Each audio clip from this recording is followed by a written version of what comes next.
Well, greetings, everyone, wherever you're tuned in on at. We want to say good morning, good afternoon, good evening, and welcome to LKM Kingdom Living Leslie's Lessons Learned. And last week we had the opportunity to be in San Francisco, and the conversation came up about pruning. And today we're going to talk about it's time. It's pruning time. That's what we're going to talk about. It's pruning time. Not everything can go where you're going. So let's get started with the message.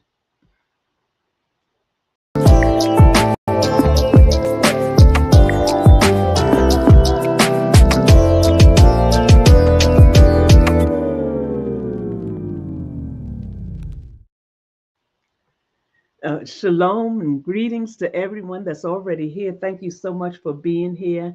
If you have not, take a moment to hit that like sign, subscribe, and share.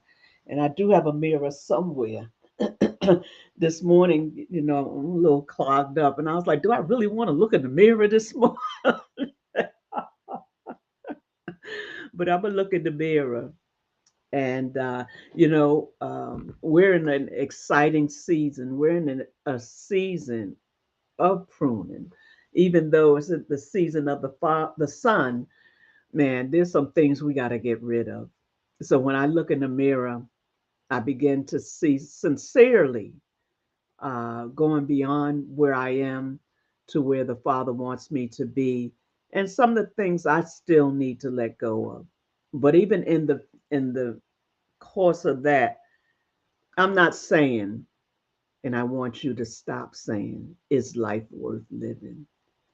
If you're still here and you can um, say those words out of your mouth, I want you to know, yes, life is worth living. Does anybody need me? Yes, you are needed. Does anybody care? Yes, there are people that care. So when you look in your mirror, I want you to just to begin to say, I am fearfully and wonderfully made, and everything pertaining to my life has already been put in position. And today we know, because the word tells us that his mercies are new every morning. So we're going to look at things differently. We're going to see things differently. And even in that manner, he tells us he loads us daily with benefits, that everything you need for today, when you look outside of yourself and seek his face, you will find. So we come and we talk about faith, we talk about relationships, we talk about health, we talk about a club of many things. We talk about many things here on Leslie's Lessons Learned. But today we're going to talk about something that is very important. But before that, I'm going to play the video.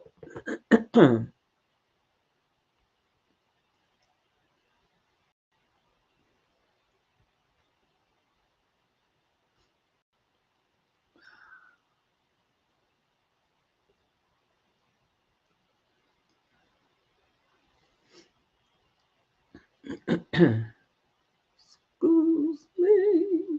Come on, video. Okay.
do to my same?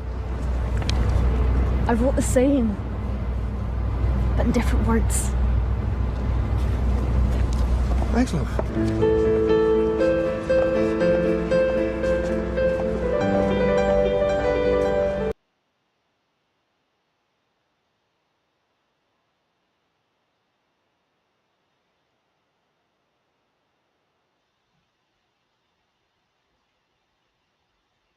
So that's such a beautiful, beautiful rendition of Change Your Words, Change Your World. Welcome, welcome, welcome. Hey, Minister Wanda, how are you? Good morning, good afternoon, good evening somewhere. Shalom. I'm doing well. I pray you're doing well. Um, and I pray that whatever's going on, whether it's allergies or a tad bit of from coming into one climate going into another, that Yahweh Rapha is your healer. But I'm well Amen. this Thank morning. you. I think intentionally I try to find something different about that video each time we watch it. This morning, two things I recognized. She has on all black with a little bit of white, but her shoes are green. Are they So great? yeah, just a little. They're like a dark green. Um, Okay. just a little pop of color with all black. You know, we already talked about how the day is gloomy. Looks like it had just rained, but she has on shades and got on all black with a little pop of green in her shoes, right? I love that. There's so many messages within the one message that even though it's gloomy outside, I'm going to approach the day like the sun is shining so bright, I need shades on. And even though I have to wear black to work every day, I'm going to put a little pop of color in it so that I can bring some joy to this outfit. Being a hairstylist, sometimes people wonder why we but wear black all the time. I literally half of my closet is black, stylish but black, right? And that's because when we wear color, we somehow mess up our clothes. But if we wear black, we don't mess up our clothes. So one of the things that we will try to do is to add a pop of color to that black to bring it out. And I love this video so much because the second thing I noticed is that can't is written in bold letters. It's bold. Can't, cannot. I can't. It's a beautiful day, but I cannot see it. And I often think about how it is beautiful around us, but our circumstances, our situations, our trouble, our hurt, our pain, our sickness, our circumstances makes us feel like, or we believe that we can't see the beauty in the day. But just like she told him that if you change your words, you will change your world. And immediately when she changed it from I'm blind, help me, something he said, to it's a beautiful day, but I can't see it.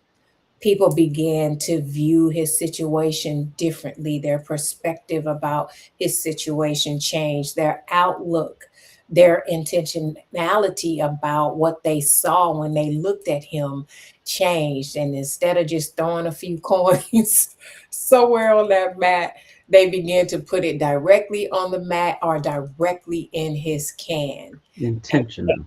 yeah, intentionally. So he asked her, well, what did you do? And she said, same message, different words. So I just want us, we might have the same message, might have the same things going on because it was the truth. Nothing about his situation changed. That's what's so important. Nothing about his situation changed. He still was blind. He still was a man without his vision. But once she changed those wordings, his world changed. So, what we have to learn how to do, and we're talking about a little bit of that today, is changing what we say and our outlook about our situation. When we change our words regarding that situation, we change our world. Amen. I love it. I love it. I love it. It's so true.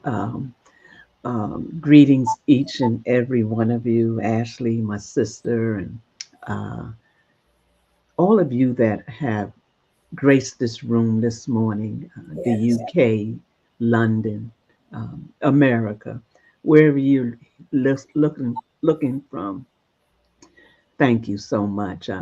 We are going to talk about changing. That is so powerful. It's Mm-hmm. so powerful. And even though he was literally blind, there's those of us that are not, that Mm-hmm. still can't see. That's good. And that can't is what got me the first time I seen it. It was like so many of us cannot see the beauty in the day because of our circumstances. He wrote the sign according to his circumstances. She wrote the sign according to purpose. Mm-hmm. And the purpose was to get people to see what was taking place. And when she wrote it, it changed the trajectory of everything. It shifted. And that's what we have to do. Purpose aligns us for destiny. And other thing we like to say is a world without you is like a world without color. And we want you to know how important you are to be alive, to be in your right mind, to be have the activities of your limbs. And everybody doesn't have that, but everybody does not count it as negativity. Just like this man, his sign said negativity. I can't see this day. I'm blind. But the way that she shifted, that didn't, he said, "What did you do to my sign?" Yeah. That also shifted his mind and gave him a different perspective. He probably sat back and said, "Wow, okay, thank you." But it gave him something to think about. So as you go through your day today, there's things for you to think about. There's things of how you think about yourself. What do you think about yourself? What are those things that need to be pruned that you've been carrying, or what people see? Um, um, we need to allow things of the past to be pruned. How the perspective we have of ourselves, the thought pattern because of what somebody said that causes us to feel and think differently. All that stuff has to be pruned away. So when I was looking, Minister Wanda, and I want to talk first a few minutes about enough is enough. But when I was looking, I didn't realize that some trees, they don't just get pruned on the top, they get pruned on the bottom. The roots, some of those roots got to be cut off. And in our lives, there are things, and we talk about going deep and getting those roots, but are we pruning them back so that new roots can grow, that new life can take its place to make us a more of a beautiful, have beautiful scenery, or have life more abundantly? What does abundant life look like when you're pruned? You know. So last week you had your enough is enough, Yes, ma'am. and what did you? I don't even know how to say that. What did you get out of it? What was your perspective? Y'all don't want to know my perspective. No. So first, let me say, and thank you for giving me this opportunity, because I was going to ask for it if we had time later in the program. So first, let me say to everyone that attended the Enough is Enough conference, thank you. From the bottom of my heart, thank you. For those of you who Yahweh impressed upon you to fly in to attend the conference, I want to say thank you.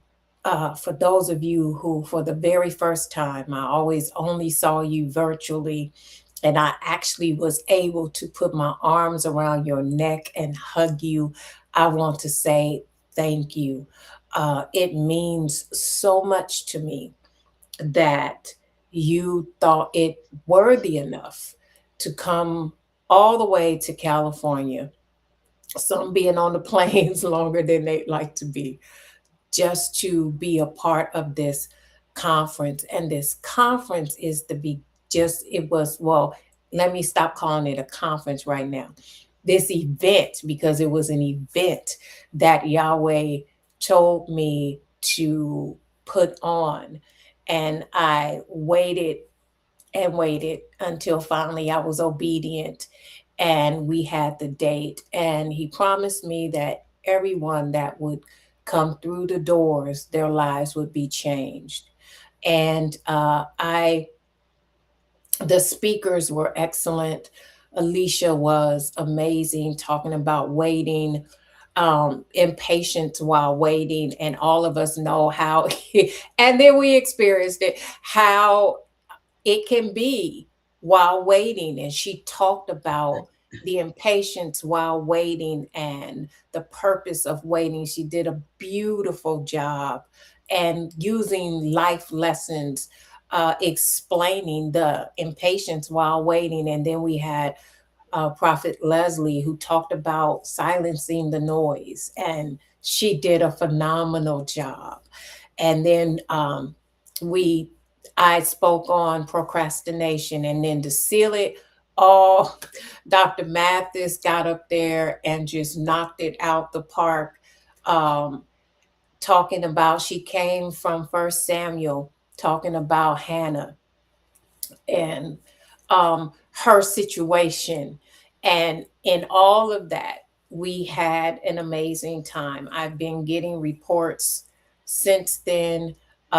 Yes, it was my concern that Yahweh did what I asked him to do. It was my concern that people didn't just come. I know people came to support me, but I also know that Yahweh instructed people to come. And my all I wanted was people to get what he said they would get. And the reports are coming in, the testimony are coming in that it was life changing. And so, if perhaps you did not see it, Dr. Mathis has posted a link on, it's actually on my page as well, that just shows her segment, because it was powerful, you guys. It really was. And then the entire conference, um, the first part of Alicia's message is on my Facebook page, and then the entirety of the conference is on my YouTube page. So if you weren't able to see it, it is all right there.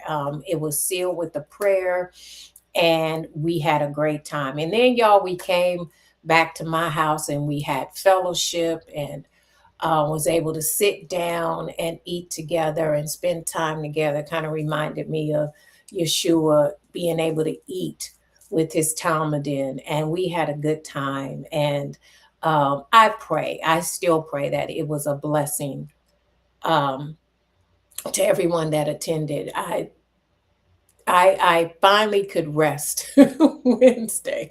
I finally could rest Wednesday. Um, and he told me Monday as I was driving that this was just the beginning, that there will be an Enough is Enough 2027, but this one will be a 2-day conference. So if you were not able to make it this year, you definitely will be able to attend next year. But get ready, because it's a 2-day conference, and we're going to allow Yahweh to speak into our lives. It's going to be on several different subjects. So you'll be able to take different sessions and different classes like that, and walk away with something amazing. So if you, in fact, if you did, if it was a blessing to you, go ahead and go on my page. Let us know, because we're going to use some of those testimonials when we get ready for the conference. So thank you, Miss Leslie. I'm still getting messages about your message, Alicia's message, Dr. Mathis' message. Um, People are just saying that even when they go and watch, that they really enjoyed it. So I want to say thank you to everyone. Amen. Amen. Amen. And I think that it was the starting of the pruning. And we can say we're in the season because we are in a season, Mm, and that it's time to let go. It's time to let go of those things that be beset you, those things that held you bound and mhm. kept you in a place where, you just feel like you feel hopeless. You feel like there, in so many words, there's no return. Some people feel like there's no return Yeah. because of what they're going through, but Mhm. which is a lie. It's a lie. There's a purpose even in the pruning.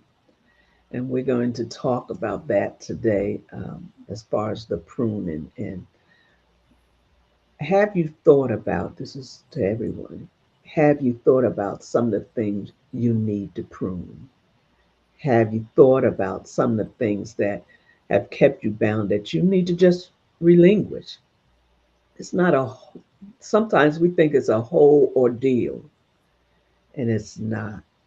It's not a whole ordeal. Now, does it always happen immediately? No, but it's not a whole ordeal. It's taking it to the Father Mhm. and leaving it there. So, and what are we pruning that we want to see come forth? We want to see the fruits of the Spirit in our lives. We want our lives to be in a place where we are, where the Father is pleased. Mhm. Where the Father is pleased. I don't know if you have something you wanted to say, Well, Minister. um, pruning is necessary. Pruning is necessary. It's necessary. I was hoping you would have found those trees you were talking about and taken pictures of them, and I, posted them. I said, yeah, I tried to. You had sent me some. Dina had sent me some, but it wouldn't let me bring them up.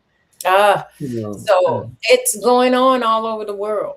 You yeah, know, I got back to work, and in our parking lot of the salon, they are cutting back trees. That's the first thing I noticed when I pulled up. I said, look at here. Now me thinking, well, it's springtime. Things are starting to bloom. Why would you be cutting things back now? Shouldn't you have done that in the winter where everything is dormant and it looks like it's dead?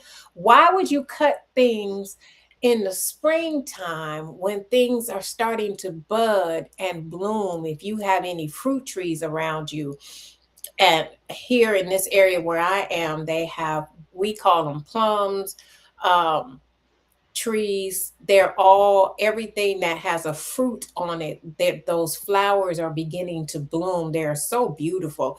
they Look are. like blossom trees. They're so beautiful. They're all blooming now. And then I'm pulling my parking lot and they got all the trees looking naked and corrupt. They just look sick, because they've cut everything down. And I'm thinking, because the weather is really unusually hot right now. We need all those trees for shade, people. Why are you cutting the trees down? And we need those trees for shade, but the uh, landscapers are those that are in horticulturist. Is that what they're called? I can't say that it properly, so forgive me for not pronouncing it correctly. They know when things, plants, trees that need to be pruned, they know when they need to be pruned. And Right. so when I was looking at them questioning, them doing it at this time, quickly it came to me, Wanda, this is their field. This is their They know special. what they're doing. Don't you think they know what they're doing? So if they're pruning them now, they know what they're doing. And it's the same thing with us, that he begins to prune things when we feel it's not the opportune time to prune them. But the one who made us, the one who created us, knows when the opportune time is for him to begin to prune things away from us. And the other thing I thought about was the fact that if they did not prune those trees, when it's time for the winds to get heavy, because they can get heavy here, then those branches will break off and prune themselves. Point of the matter, a couple of weeks ago, um, suddenly it started raining really badly and the winds were blowing really badly. And there's a tree on the opposite side of my driveway that is, it looks, it has no leaves on it right now. It looks like one of those scary trees we used to see growing up in the movies when we were a little girl, that would all of a sudden start talking to you like in the Wizard of Oz, right? That's what it looks like. And because those winds were heavy, those branches began to break off themselves. Little pieces, big pieces of the branches started to break off themselves.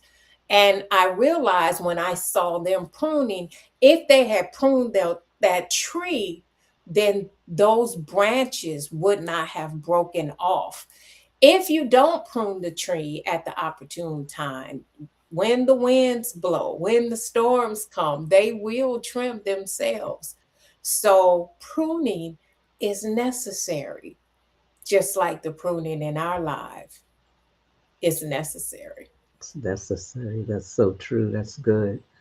Um, and if we never recognize the purpose, if we never recognize that uh, it causes our fruit to be healthy, it causes our lives to be healthy, it causes us to look more presentable. I'm going to say, I'm just going to use that term, presentable. And you were talking about the prune trees and the flowers that was on the prune trees and how beautiful they are. And if I could bring this picture up, this is what, and this time of the year, Mm. even though you see them and they're so beautiful, you the first thing you think about, oh my God, here come it's the hay fever Pollen. season. Yes, yes. Here come the pollen. That's what everybody was saying. They are so. You look out my back window and you see them all along my street, the back window. They are, and during that time where the wind was blowing, you also see them all over the ground. And then suddenly everybody started sneezing and carrying on. I went to work, walked in the salon, came back out, and I was sneezing and sniffling Uh-huh. for a whole week. And I'm like, I haven't had allergies in forever. But Yes. yes, that's the other thing that comes up. With those beautiful flowers comes our allergies and hay fever and all of those things. Yes. Uh-huh. And all that is a part of life. It's Mhm. a part of life. But even in that being a part of life, it's an experience. Everybody doesn't go through that experience. Everybody doesn't have the trees and the blooms and all those things don't bother them. But when you think about the pruning of them, and it's like when you see them, like the along our road going on Johnson, they just pruned the whole line of trees as you go along. And then when you go to my grandson's school, the whole area is pruned back. They look Mhm. dead. And Mhm. when you look at them, you think, man, they killed those trees. But in a few months, and it doesn't take long, by time summertime really kicks in, they're going to look like they've never been pruned. They're going to look like nothing had ever been cut off of them. And so when there's pruning going on in our lives, yeah, sometimes you got to go through, even in the pruning. Sometimes that's the sign, and I'm just using this. That's the sign of the hay fever, the sneezing and the coughing, and all those things, because there's something taking place. And when something is taking place, we always think negatively, but it's not always negative. We think negative because that's what we experience. We experience the death of the old. We experience that that part of us that has to die. The trees being pruned because what's on them have to die. It has to come to a place where it's regulated, that when it comes forth again, it shall come forth with good fruit. And so in our lives as well, there's things that has to die. And Mhm. when they coming forth, we don't always think of them positively. We think of them negatively. We think of it as, man, now I got to go to the doctor. Now I got to do this and I got to do that. But once that process is over, then you begin to blossom, then Mhm. you begin to come forth and bloom, and you get past that part in your life that has caused you to be stagnated. Mhm. The fig tree had no life when Yeshua came upon it. He said, this tree got to go. It has no fruit and it has no life. We want him to prune us, that when he comes back, he doesn't say, I don't know you, you can't enter in, but we want him to continue to prune us. That's why when we say, I surrender all, that's why when we say, welcome in, that's why when we say, have your way, when we say that, he's going to start pruning. Why? We have to look like him. The image that we portray, and the likeness that we operate in has to be a replica, and probably replica is not the right word, of him. We have to be, when people see us, they don't need to see us, they need to see him. When Yeshua came upon that tree, he didn't need to see the tree, he needed to see the fruit, the figs, and they weren't there. In our lives, when we come into his presence, is he seeing a tree that needs to be pruned? Is he seeing a tree that needs to be just, look? There's trees that what I was looking it up, that their roots have to be pruned, even their roots, not just the top, but you got to go deep That's for good. for the roots to, for the other roots to continue to grow and prosper. What does Psalms 1 tell us? A tree planted. Those of us that allow Yahweh to pour into us, those of us that allow Yahweh to have his way in our lives, then we can see tree planted by the rivers of water and shit cannot be moved. That brings forth their fruit in due season. The leaves, they don't wither because we allow him to prune. And I like when you said, because I didn't know that. Imagine that in order to get the roots, you gotta dig deep under the surface of what we can see with our natural eye. Right, Because in order to get the roots, you gotta dig deep because they're not easily exposed. They're not exposed. They're covered over by dirt and ground and possibly cement or whatever. So they got to go deep. And that just made me think about us, that What needs to be pruned is not surface. What needs to be pruned is not what we can see with our physical eyes at first glance. What needs to be pruned in us, the word has to go deep on the inside of us to prune those things, things that we have picked up in us in 2025, 5785. Those things got to be pruned in us that we picked up last year, and now we're in 5786 2026, and those things aren't useful, those things are unproductive, those things are hindering us. They are literally hindering your growth. That's what we need to understand. Thank you. If Ruach, if those roots are not pruned and those trees are not pruned, it can literally hinder the growth of that tree. And Yahweh wants to do the same with us. Like Prophet Leslie said, Psalms 1, a tree that is planted by the rivers of water. You are planted in the word.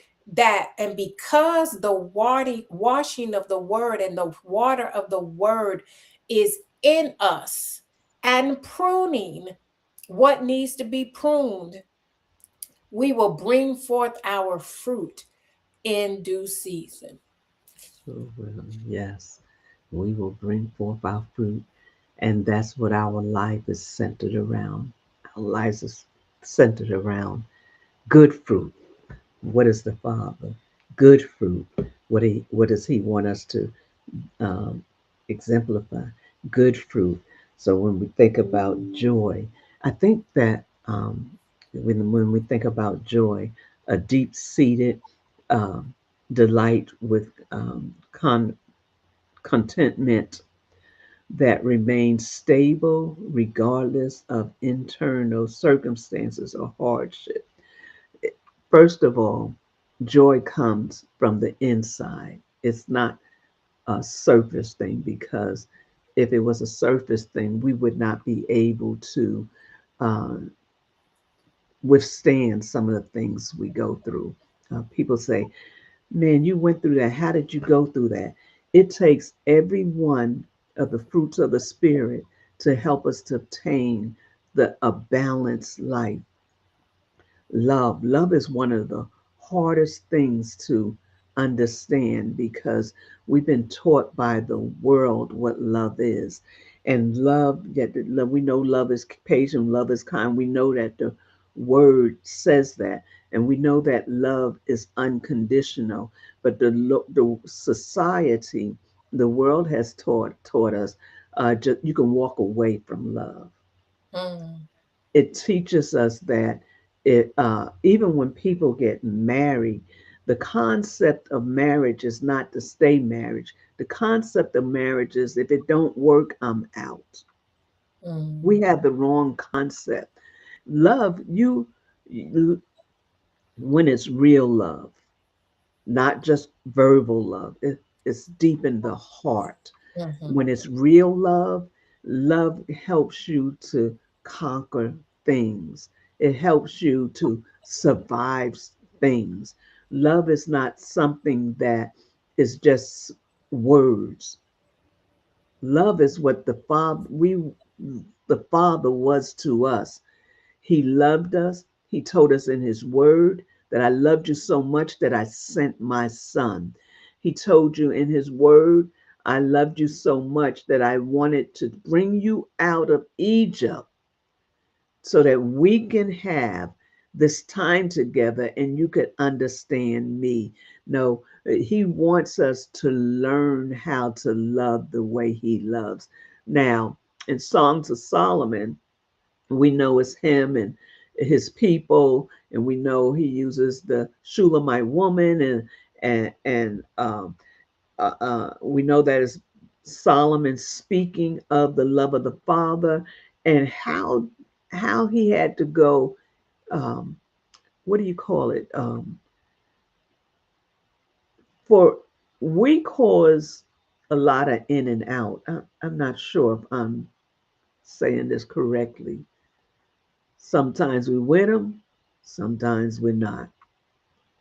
Sometimes I don't know if you really love me, Father, and sometimes He does. Sometimes we're excited, sometimes we're not. And sometimes we have to search for Him because we don't brought ourselves out of position. And now we got to go search for Him, even though He said, I never leave you nor forsake you. We are a people that are so indecisive. I think that's the right word I want to use. Indecisive, wishy-washy, back and forth, Yes, in and out, like you said. yes. And it's not Him, it's us. And He says, I'm waiting. And He waits patiently, even as He's trying to take all that old dead stuff off of us. And we're fighting not to let go, or we're fighting because it doesn't feel good. I'm sure pruning those trees do not feel good. Those trees is probably like screaming, really. They go from having branches to having nubs, you know. And we sometimes, when the Father's trying to prune us, we are not patient. Why? It doesn't feel good. That's good. That's good. I like that. I love that. Um, and I love that because um, some of the define that Daphne put there. I am going to go to that scripture. So, Daph, if you could pull that one down for me. Um, but I guess you can leave it there because we can post it when we get ready to talk about it. But um, the define she put there was that it's subjective. It's the removal of plant parts, branches, buds, or roots to improve plant health and yield the plant health, the plant structure, and then it yields that by removing the diseased wood. Yeah, by removing the dead or diseased wood. And we talked about now, remember, we are no different. When Yeshua spit on the ground and put the clay on the man's eyes, he was like, what do you see? I see them as trees. So we are no different. And we need pruning as well. Why? Because he needs to improve our health. That is naturally and spiritually. Then Yeah. he needs to improve our structure, and then he needs to remove the dead and the diseased wood. Like I was saying, that he's going back to what we picked up in 2025, 5785, because that they're pruning off of those trees are what grew last year. And so we have to get rid of that old to bring forth the new. Why? Because those branches are no longer beneficial to that tree. Those roots are no longer beneficial to that tree. As a matter of fact, they are removing the dead so that the new can come forth. And that's what Yahweh wants to do with us. I need you, listen, I need you to allow me to prune the dead off of you because it's no longer allowing you to be productive. I need you to prune what's in you so that I can improve your spiritual health. I need you to allow me to prune you because you have some things attached to you that are not like me. You have picked up some things along the way that has caused your mind, your mind, your will, your emotions to be diseased. That's that soul that Prophetess Leslie talks about all the time. Yeah, above all, I wish that you would be in good health and prosper. Above all, be in good health and prosper as your soul prospers. This is a part of that soul prospering when we Yeah. allow Him to prune. Hmm. That's good. That's good. I just put a picture of all those prune branches that had taken down. There was a picture also of a tree that had fell on the house, and it said because it wasn't pruned, it wasn't cut back. And Ooh, so it's so important that we understand our lives and what happens. There's a lot of casualties that take place when the trees is not pruned back. Um, Around here in this area, all the trees have been here forever, and you see some trees, a couple of houses, the trees that fell on one house, it just takes the whole top floor off. And when that tree is not pruned and it affects the house, you can't go in that house and live anymore. You got to wait. And then you got to wait for the insurance before see when the insurance is going to pay for it to be fixed. You have to relocate yourself.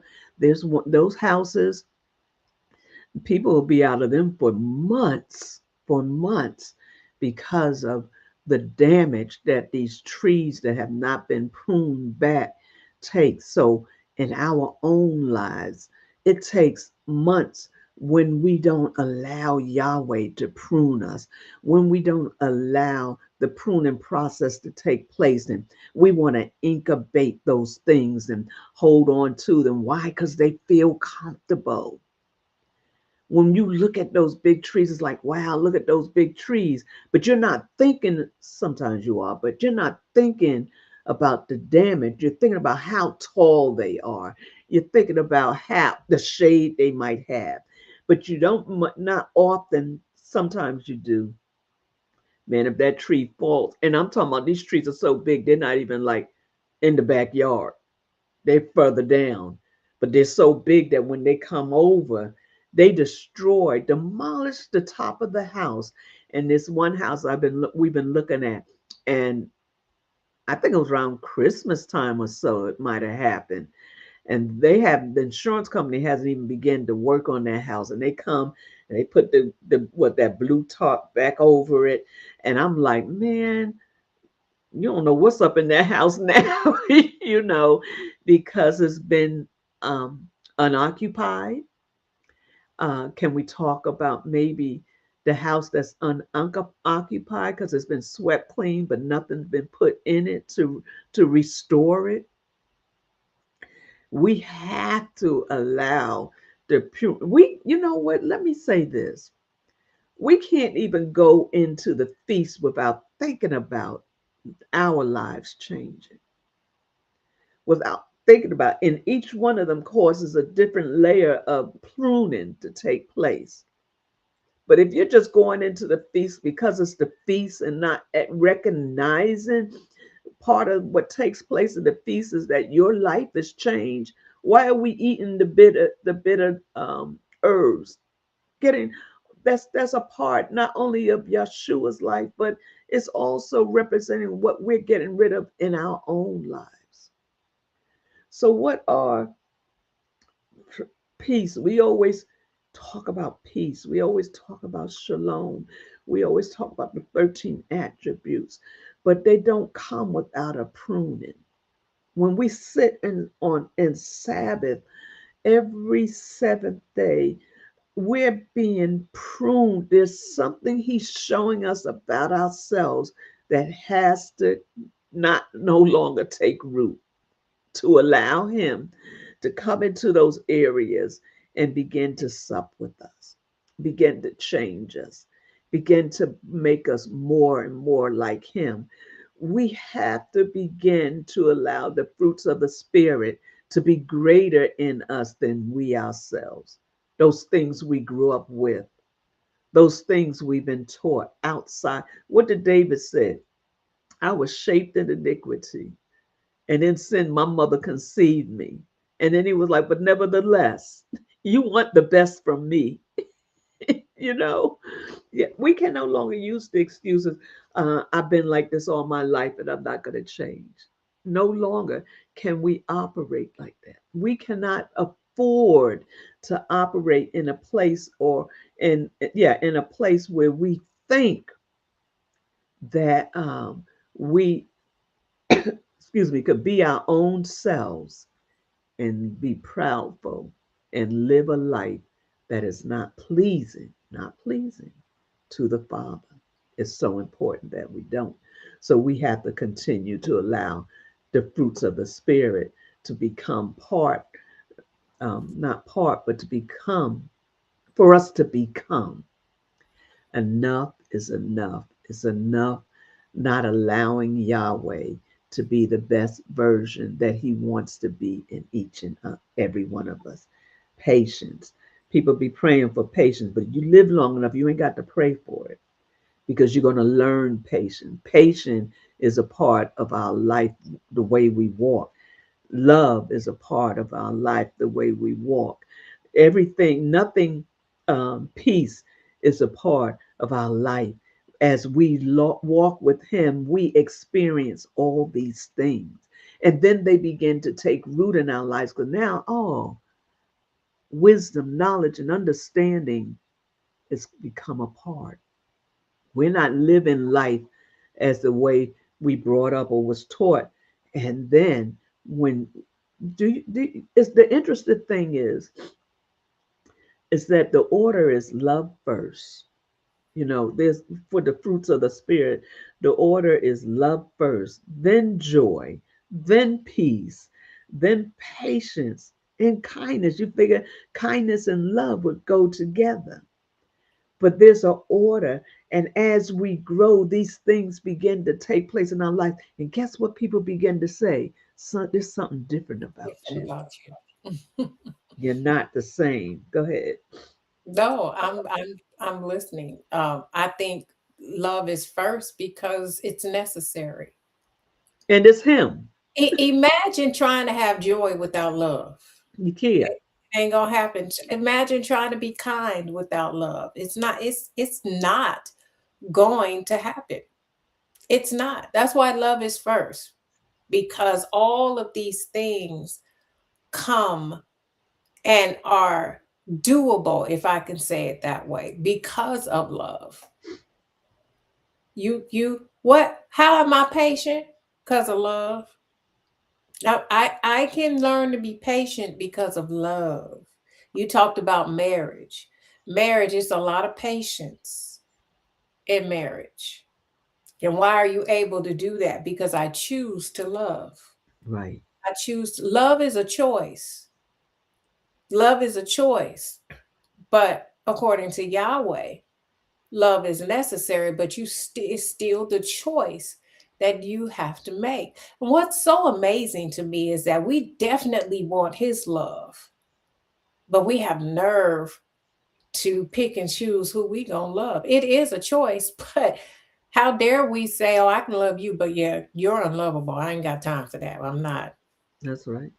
It's so easy to love you, but this one, it's not easy to love. It might not, but the choice is to love because love is what's necessary. I love the fact that he says you can do all these things. You can do all these things. But if you don't have love, Don't have love. you just That's making his image. yes, he is love. Mhm. And so in other words, if you don't have love, if you will allow me, you just making a bunch of noise. Right. Symbol and symbols and symbols. Clean, Uh, clean, bright something it says. You just making noise. You you making a bunch of noise. there's a song we used to sing in church. I don't know if you know it or not. And that song was such a lie. I Look, love to sing it though. The Jesus in me loves listen. the Jesus in you. The Jesus in me loves the Jesus in you. It's so easy. Yeah, it's so easy. It's so easy. So easy to love. Yeah, we was Lies we lying. We was tell. lying. We was lying because that person next to you, you probably didn't You even don't like. even like. You didn't even like them. You ain't talk to them. Was Right. mad because the usher sat you next to them, and then we Uh-huh. Yeah. Jesus in me, Jesus in you, Yeah. woo, Jesus, That came to mind when Jesus you was in you, talking. it's so easy. You used to love that song. Lying, baby. Lies. The lies we We tell. tell. Yes. Because we like the song. We might not like you, but we enjoy singing the song. We got it twisted. And the twisted part is that we don't understand the principles of the Father. And because we don't understand the principles of the Father, we don't understand his ways. We can sing all we want to sing, Timberland brass and Timberland sing, Timberland, Clinking cymbals or something. Yeah. yeah. Oh, and that's all it is, Noise. sounding noise. And Daphne said something earlier about sound and noise, but we have to begin to allow kindness and goodness and faithfulness and self control. Mm-hmm. All these things represent the fruit that our lives are supposed to be able to take. Adam and Eve ate from a tree that caused them to lose sight of these fruits.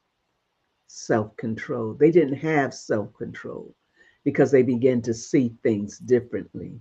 And because they began to see things differently, it altered what the Father was doing. They got pruned, but they got pruned by the Father, and they could no longer operate in His goodness.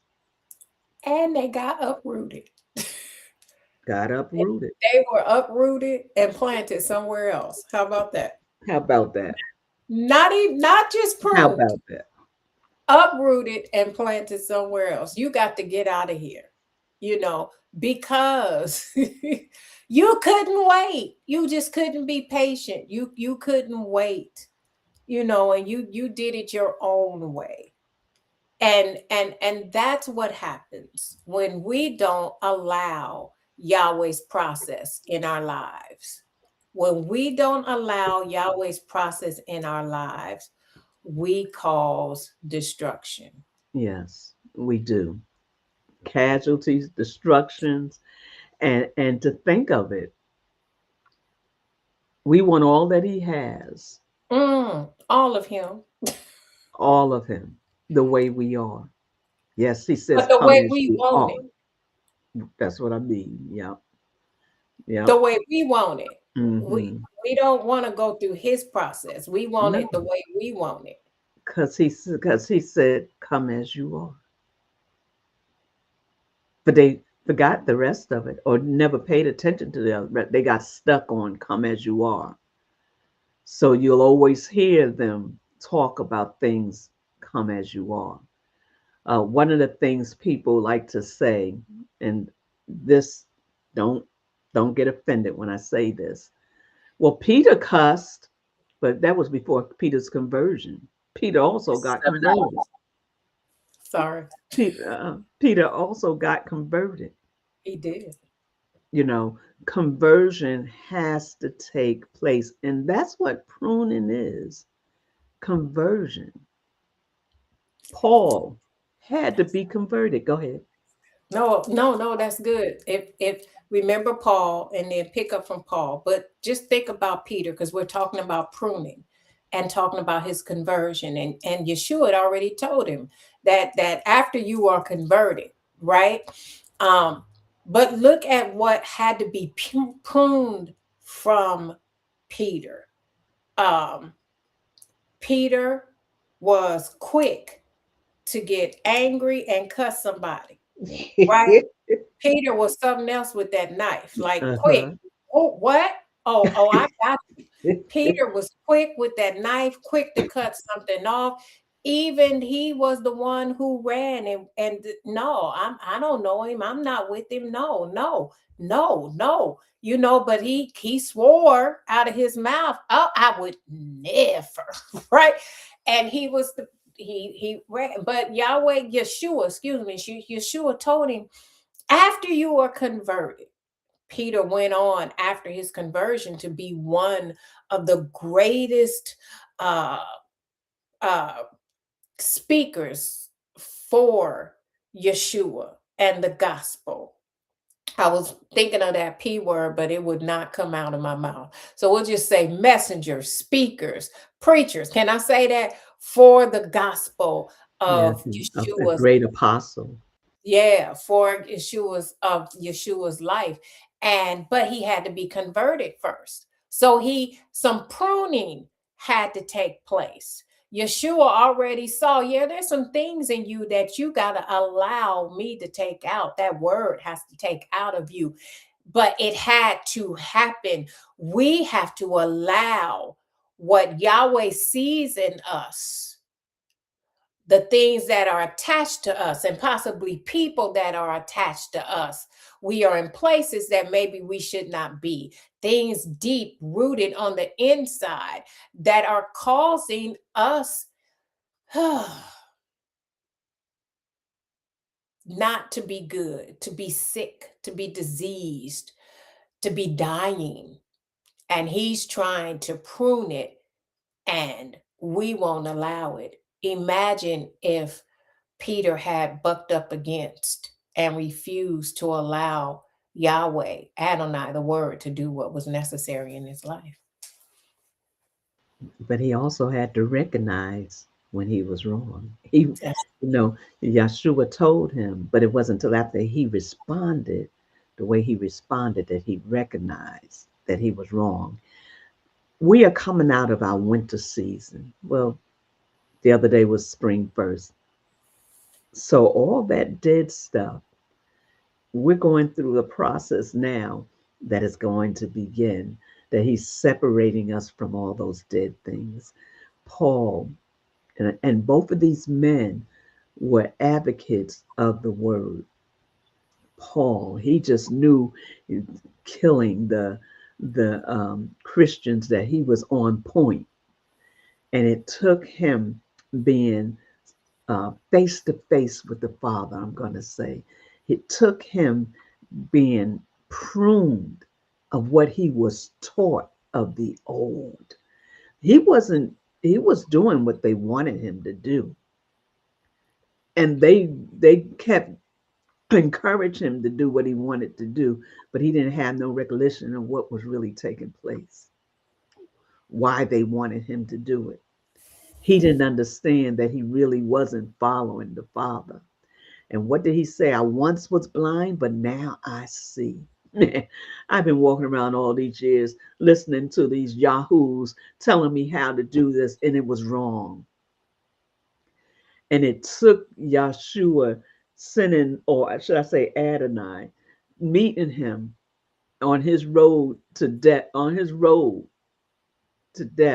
to his own self, to make him realize that you got to turn around now. You can no longer follow the way of the world. That was the way of the world that what he was following. His teaching, he was following. He was well versed in the word. And those that taught him had their own mindsets.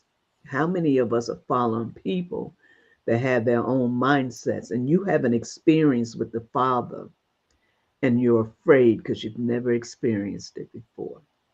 He's knocked you off your horse and something doesn't seem right. Well, I can't say that Paul was knocked off his horse, but it says that he fell to his knees when he heard his voice. But for you, I'm going to say you're knocked off your horse just proud of doing what you're doing. And it might not even be in the concept that Yahweh would have you do it in. But because of ignorance, my people perish for the lack of knowledge. Wisdom, knowledge, and understanding comes when you're pruned, when you allow Yahweh to separate you from the things of the world. What did he tell Peter? Peter, do you love me? He asked him 3 times. That was a part of his conversion, Mm-hmm. putting things in place. Mm-hmm. I see you looking up something. Just all of us love Jesus. We love Yeshua. And we say that we're saved because of him, because of the Messiah. Um, but he talks to us about the pruning process. And so He does. we might not like it, but if we are really in him, then that's a part of his process. Uh, John 15, before we go, it says that I am the true vine, and my father is the husbandman. Yes. He's the one that's taking care of these beautiful trees, right? Every branch that is in me, listen, that beareth not fruit, he takes it away. So if you're not bearing fruit, there's something wrong with the tree. Prophet Leslie talked about the olive tree, the fig tree that Yeshua came by, and the first time he came by it had no fruit on it. And come by again, oh, okay, so you're useless. You aren't bearing fruit. So what benefit are you if you're not bearing fruit? And when we are in him and we are taking on his attributes, we are reading his word and studying his words, we should be changing, like Prophet Leslie said, from the old man to the new man who now is bearing those fruit of the spirit. Yeah. We should be bearing fruit. He says, so every branch in me that beareth not fruit, he taketh away. And every branch that beareth fruit, listen to this, he purges it, he prunes it, that it can bring forth more fruit. Those trees, like Prophet Leslie said, they look dead, they're ugly, they look hideous now. That big, beautiful tree that was beautifully green and all the beautiful leaves, they done come. We waiting for it to bloom again and blossom again. And here they come, cutting it down. Now it looks decrepit. It looks ugly. It looks dead. It literally looks like they destroyed that tree. But Adonai, the word is saying the same thing. He says, if and every branch, because you do bear fruit, he purges it that it may bring forth more fruit. Now you are cleaned, you are purged, you are cleansed through the word which I've spoken to you. So abide in me, and I will abide in you. You stay in that word, and that word, I'm going to stay in you. As a branch cannot bear fruit within itself. You aren't able to do this by yourself. You can't love by yourself. You can't be Come kind on. by yourself. You can't do any of that by yourself. It is the word in you that allows you to do that, Yes. Yes. right? Mhm. No more can you except you abide in me. For I am the vine, you are the branches. And he that abideth in me, I'm abiding in him. And that same one that allows me to abide in them, they shall bring forth much fruit. But without me, without the word, you can't do anything. Not But one here's the thing. part, and then I'm done. But if a man abides not in me, he is cast forth as a branch and is withered, and men gather them, cast them into the fire, and they are burned. There's no other no, you can't do anything with it, and it's not a punishment. You know, it's not a punishment, but a painful, purposeful process of growth, refinement, and preparation for a greater work. So, pruning, a lot of times we're afraid of pruning. We're afraid of what it's going to feel like because we don't like change, the discomfort. You don't know what it's going to feel like. So the purpose of, like you said, of the fruitfulness is to be in position to always be, when that season comes, to change, Mm. to change. When that tree comes back up, those trees come back up, talking about something beautiful, you won't even remember the pruning process. Only thing you're going to see is the beauty. So it's important that we let those things go, that we allow the Father to purify us. We don't want to be burnt up and never used. We want to be purified, pruned so that we can be used. And it's okay to feel uncomfortable. It's just a temporary, what do you call it? Temporary uh, time. Mm-hmm. It's just temporary. Mm-hmm. So don't allow the pruning season to be a season that you don't want to change. Oh, you're enjoying what you're going through, or enjoying right where you are. And Yahweh is saying, no, but I need you to change. That's Mm-hmm. not where I want you. That's Mm. not what, and it might feel good, seem good temporarily. He tells us that these things is temporary, but with him is eternal life. So we've got to desire the greater part of him, the the life that's within him that causes us to be all that he's called us to be, to do all that he's called us to do, to have all that he has for us to have. When we don't get pruned, we don't get the better part of him. So we You want don't you get to to bring forth much fruit. don't bring forth one. And I just realized I was typing it in.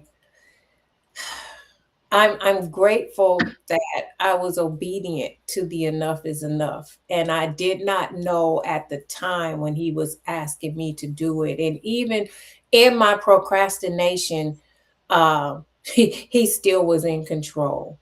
Had no idea the purpose behind enough is enough, um, until we began to talk about this, realizing he used that as part of the pruning process, Yeah, exactly. which is why when Yahweh tells you to do something, you must be obedient because there's a purpose behind it. There's a purpose behind it. And a lot of times it's not just about you. How is he going to use you uh, for his purpose in the earth? I had That's no it. idea. So Yeah. we must be obedient um, when he tells us to do something. And I'm also hearing that allow the pruning, whatever he's trying to cut away, whatever he's digging up That's right. to get rid of,